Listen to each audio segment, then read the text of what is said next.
জীবনে চলার পথে অনেক বাধার সম্মুখীন হতে হয়, তাই বলে ভেঙে পড়া যাবে না। মনকে অটুট রাখতে হবে। জীবনটা নিতান্তই ছোট, কখন মৃত্যুর ডাক আসবে কেউই বলতে পারে না। তাই বিভিন্ন সময়ে বিভিন্ন ইসলামী মনীষীগণ সমাজের দিকে লক্ষ্য রেখে অসংখ্য ইসলামিক বাণী ও উপদেশ প্রদান করেছেন, যেগুলো জীবনকে সহজ ও সুন্দরময় করে তোলে। আজ আপনাদের জন্য নিয়ে এসেছি এমনই 100টি ইসলামিক বাণী ও উপদেশ। আশা করি সেগুলো আপনাদের অবশ্যই ভালো লাগবে। সেই ব্যক্তি অভিশপ্ত যে মরে যায়, কিন্তু তার খারাপ কাজগুলো পৃথিবীতে রয়ে যায়। তোমার রবকে ভয় করো, কেননা যে তার রবকে ভয় করে সে কখনো একাকিত্ব অনুভব করে না। যে ব্যক্তি ধৈর্য ধারণ করতে সক্ষম সে কখনো সফলতা অর্জন থেকে বঞ্চিত হবে না, তবে হয়তোবা সফলতা পাওয়ার জন্য একটু বেশি সময় লাগতে পারে। আমি যাকে তার প্রাপ্য সম্মানের চেয়ে যতটুকু অতিরিক্ত সম্মান দিয়েছি, সে আমার ঠিক ততটুকু ক্ষতি করেছে। অপরের কষ্ট দূর করার জন্য কষ্ট করার মাঝে রয়েছে মহত্বের প্রকৃত নির্যাস। ছোট ছোট গুনাহকে কখনো হালকা মনে করো না, কেননা সামান্য স্ফুলিঙ্গ থেকেই বড় অগ্নিকাণ্ডের সূত্রপাত হয়। লোকের প্রশংসায় আনন্দিত হতে এবং লোকের নিন্দায় দুঃখিত হতে আপনার অন্তরকে প্রশ্রয় দেবেন না। উহাই শ্রেষ্ঠ দান, যাহা হৃদয় হতে উচ্চারিত হয় এবং রসনা হতে খরিত হয়ে ব্যথিতের ব্যথা দূর করে। দরিদ্রকে দান করিলে সেই দানের জন্য একটি পুরস্কার আছে, কিন্তু অভাবগ্রস্ত আত্মীয় স্বজনকে দান করিলে সেই দানের জন্য 2টি পুরস্কার আছে। একটি দানের জন্য, অন্যটি আত্মীয়কে সাহায্য করার জন্য। মানুষের ভেতরে এমন একটি অংশ আছে, ওই অংশটি যদি পরিশুদ্ধ হয় তাহলে মানবদেহের পুরো অংশ পরিশুদ্ধ হয়, কিন্তু যদি ওই অংশটি নষ্ট হয়ে যায় তাহলে মানবদেহের পুরো অংশ নষ্ট হয়ে যায়। সেই অংশটি হলো আত্মা। মাতা পিতাকে কষ্ট দেবে না, তারা যদি তোমাকে তোমার সন্তান সন্ততি ও বিষয় সম্পদ থেকে বিচ্ছিন্ন করে দেয় তবুও। সত্য লোকের নিকট অপ্রিয় হইলেও তাহা প্রচার করো। সত্যবাদীরা সুকর্মের পথ দেখায়, আর সুকর্ম বেহেশতের পথ দেখায়। জুলুম ও অত্যাচারী লোক কিয়ামতের দিন অন্ধ হইয়া উঠিবে। ধনী হওয়া ধনের ওপর নির্ভর করে না, নির্ভর করে মনের তৃপ্তির ওপর। ধনের যদি সৎ ব্যবহার করা হয় তবে ইহা সুখের কারণ, এবং সদুপায়ে ধন বৃদ্ধি করতে সকলেই বৈধভাবে চেষ্টা করতে পারে। সালাত জান্নাতের চাবি। রোজা মানুষকে আখিরাতমুখী করে। রোজার পুরস্কার আল্লাহ নিজ হাতে প্রদান করবেন। রমজান গুনাহমোচনের অন্যতম মাধ্যম। রমজানের শেষ রাতে সকল উম্মতকে মাফ করা হয়। ইফতার পর্যন্ত রোজাদারের জন্য ফেরেশতারা দোয়া করেন। কোনো মুমিন পুরুষ যেন কোনো মুমিন স্ত্রীকে তাচ্ছিল্য ও অবজ্ঞা না করে। তার আচার আচরণের কোনো একটি অপছন্দনীয় হলেও অন্যটি সন্তোষজনক হতে পারে। ধৈর্য এমন একটি গাছ যার সারা গায়ে কাঁটা, কিন্তু ফল অত্যন্ত মজাদার। সে ব্যক্তি মুমিন নয় যে নিজে তৃপ্তি সহকারে আহার করে অথচ তার প্রতিবেশী অনাহারে থাকে। বুদ্ধিমানেরা কোনো কিছু প্রথমে অন্তর দিয়ে অনুভব করে, তারপর সে সম্বন্ধে মন্তব্য করে, আর নির্বোধেরা প্রথমেই মন্তব্য করে বসে এবং পরে চিন্তা করে। যা সত্য নয় তা কখনো মুখে এনো না, তাহলে তোমার সত্য কথাকেও লোকে অসত্য বলে মনে করবে। আজ আপনি যে ছেলে বা মেয়েটার সাথে হারাম সম্পর্কে লিপ্ত আছেন, বিচার দিবসে সেই আপনার বিরুদ্ধে সাক্ষ্য দেবে। নিশ্চয়ই একজন লোকের কোনো কাজ ছাড়া অযথা বসে থাকা দেখতে আমি ঘৃণা করি, যখন সে দুনিয়ার জীবনের জন্য কোনো কাজ করছে না, এমনকি আখিরাতের জন্যও কিছু করছে না। 5টি ঘটনার পূর্বে 5টি জিনিসকে মূল্যবান মনে করবে। তোমার বৃদ্ধ বয়সের পূর্বে তোমার যৌবনকে, ব্যাধির পূর্বে স্বাস্থ্যকে, দরিদ্রতার পূর্বে সচ্ছলতাকে, কর্মব্যস্ততার পূর্বে অবসরকে, এবং মৃত্যুর পূর্বে জীবনকে। নীচ লোকের প্রধান হাতিয়ার হচ্ছে অশ্লীল বাক্য।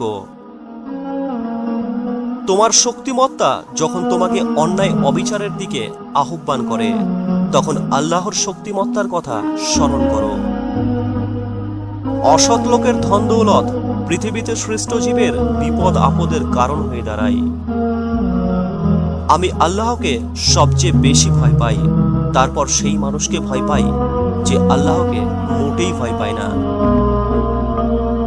আল্লাহ তাআলার ভয়ে তুমি যা কিছু ছেড়ে দেবে, আল্লাহ তোমাকে তার চেয়ে উত্তম কিছু অবশ্যই দান করবেন। রমজান আল্লাহ ও বান্দার মাঝে নিতান্ত গোপন ইবাদত, তাই এর মাধ্যমে আল্লাহ ও বান্দার মাঝে সম্পর্ক দৃঢ়তর হয়।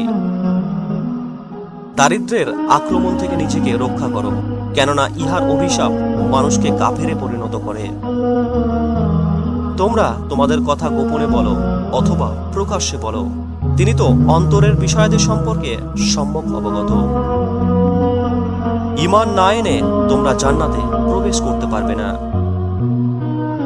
রমজান সামাজিক সহমর্মিতা ও ভ্রাতৃত্ববোধ সৃষ্টি করে।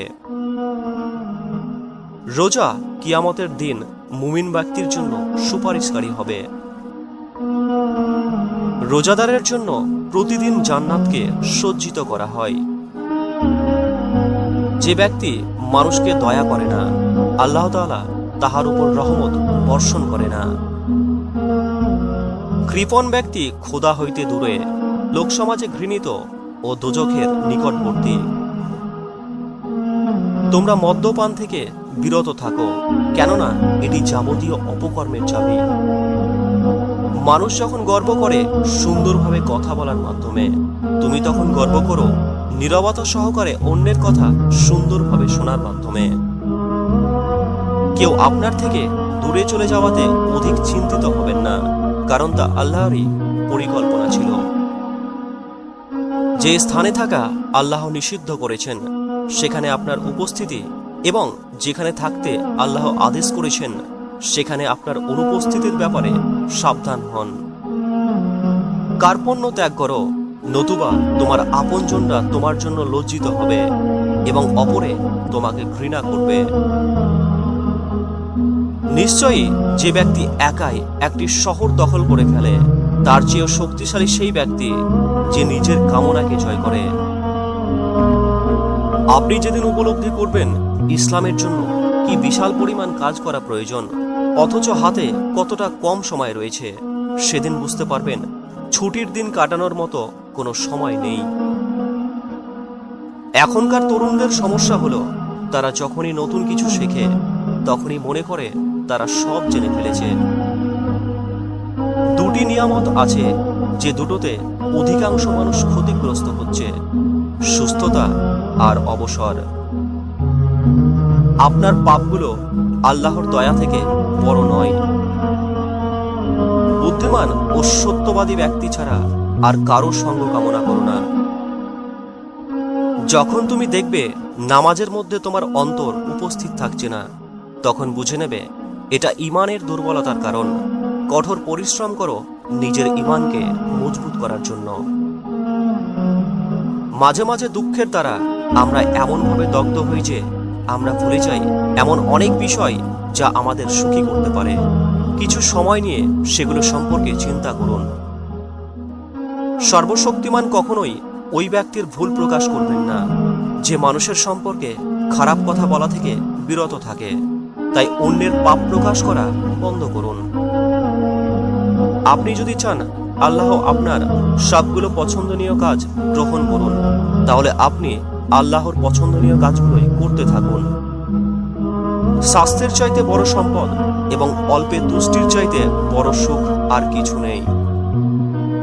নিজেকে দুশ্চিন্তামুক্ত রাখতে প্রতিটা বিষয়ে আল্লাহর ওপর ভরসা করুন, কেননা আপনার জন্য কোনটি কল্যাণকর তা তিনিই ভালো জানেন। যদি কেউ আপনার প্রভুর আনুগত্য পছন্দ না করে, তবে আপনারও তাকে পছন্দ করার কোনো যুক্তি নেই। কথা বলা যদি রূপা হয়, তবে নীরব থাকা হচ্ছে সোনা। যে বিষয়ে মনে খটকা লাগে সে বিষয়টা যতটা সম্ভব এড়িয়ে চলুন। পৃথিবীর জীবনটা 3টি দিনের। গতকালের দিনটিতে যা করা হয়েছে সেগুলো নিয়ে সেটি চলে গেছে। আগামীকালের দিনটিতে হয়তো আপনি নাও পৌঁছতে পারেন, কিন্তু আজকের দিনটি আপনার জন্য। সুতরাং যা করার আজই করে নিন। আসক্তের মতো ভালোবাসবেন না, ধ্বংসাত্মকভাবে কাউকে ঘৃণা করবেন না। যে নিজের মর্যাদা বোঝে না, অন্যেও তার মর্যাদা দেয় না। নিশ্চয়ই আল্লাহ তাআলা তাকে নীরবে ডেকে যাওয়া বান্দাদের হতাশ করেন না। যে বিপদ আপদ ও মুসিবত আপনাকে আল্লাহর দিকে ফিরিয়ে দেয়, তা সেই রহমতের চাইতে উত্তম যা আপনাকে আল্লাহর স্মরণ থেকে বিমুখ করে দেয়। দুনিয়া অর্জন নয়, দুনিয়া বিমুখিতাতেই রয়েছে দেহ ও মনের প্রশান্তি। আল্লাহর প্রতি আপনার ভালোবাসা যতই বৃদ্ধি পেতে থাকবে, দুনিয়ার প্রতি আপনার ভালোবাসা ততই কমতে থাকবে। যদি শরীর প্রদর্শনী হয় আধুনিকতা, তাহলে পশুরাই সবচেয়ে বেশি আধুনিক। কখনো কখনো আল্লাহ তাআলা আমাদের ভোগান্তিতে ফেলেন শুধু এই জন্যই যে আমরা যেন তাকে স্মরণ করি। হীন ব্যক্তির সম্মান করা ও সম্মানীয় ব্যক্তির অপমান করা একই প্রকার দোষের। আপনি যদি আপনার মূল্য সঠিকভাবে বুঝতেন, তাহলে কখনো ইচ্ছাকৃতভাবে পাপ কর্মে লিপ্ত হতেন না। মানুষের খারাপ দিক খোঁজা বন্ধ করুন, তাদের ভুলগুলো সহজভাবে গ্রহণ করুন, তাদের সাথে ধৈর্যশীল হন, পরিষ্কার একটি হৃদয়ের জন্য সংগ্রাম করুন এবং তাদের ভেতরের ভালোটা দেখুন। যখন আপনি কুরআন তিলাওয়াত করেন, তখন মনে করবেন আপনি আল্লাহর সাথে কথোপকথন করছেন এবং তিনি সরাসরি আপনাকে বলছেন। যে নিজে সতর্কতা অবলম্বন করে না, দেহরক্ষী তাকে বাঁচাতে পারে না। যখন পৃথিবীর কেউ আপনাকে বুঝতে চেষ্টা করে না, তখন এতটুকু মনে রাখুন আল্লাহ আপনাকে বোঝেন। এমন কারো সঙ্গী হন যে আপনাকে আল্লাহর কথা স্মরণ করিয়ে দেয়। ঝগড়া চরমে পৌঁছানোর আগেই ক্ষান্ত হও। সত্যিকার বন্ধুরাই জান্নাতে প্রতিবেশী হতে চায়। ভালো কথা বলো, নয়তো চুপ থাকো। আল্লাহর ভয় মানুষকে সকল ভয় হতে মুক্তি দেয়। একজন হিজাবী নারী ঝিনুকের ভিতরে লুকায়িত মুক্তোর ন্যায়। অপরের কষ্ট দূর করার জন্য কষ্ট করার মাঝে রয়েছে মহত্বের প্রকৃত নির্যাস। যা তুমি নিজে করো না বা করতে পারো না, তা অন্যকে উপদেশ দিও না। অসহায়ত্ব রবের কাছে প্রকাশ করলে মর্যাদা বৃদ্ধি পায়, আর মানুষের কাছে প্রকাশ করলে মর্যাদা হ্রাস পায়। সবচেয়ে উপকারী একটি ঔষধ হলো দোয়া করতে থাকা, অর্থাৎ লেগে থাকা। সব দুঃখের মূল এই দুনিয়ার প্রতি অত্যাধিক আকর্ষণ। সবচেয়ে কষ্টকর বিষয় হচ্ছে যখন দেখবেন জান্নাত গোটা দুনিয়ার চেয়ে কয়েক গুণ বড়, কিন্তু সেখানে আপনার জন্য কোনো জায়গা নেই। আপনার পরিবার কুরবানি দিতে না পারলে লজ্জাবোধ করবেন না, বরং নামাজ না পড়তে পারলে লজ্জাবোধ করুন। নামাজ সবার জন্য ফরজ, কুরবানি নয়। আপনার দুর্বলতাকে শক্তিতে পরিণত করার ক্ষমতা একমাত্র আল্লাহ তাআলাই রাখেন, তাই তার কাছেই প্রার্থনা করুন। কখনো কখনো মানুষ আপনাকে বয়কট করবে, দূরে সরিয়ে দেবে, তবে এগুলোকে ব্যক্তিগতভাবে নিয়ে ভেঙে পড়বেন না, কারণ আল্লাহ তাআলা হয়তো ওদের থেকে দূরে সরিয়ে তার নিজের দিকেই আপনাকে ডাকছেন। অভ্যাসকে জয় করাই পরম বিজয়। মনে রেখো, তোমার শত্রুর শত্রু তোমার বন্ধু, আর তোমার শত্রুর বন্ধু তোমার শত্রু।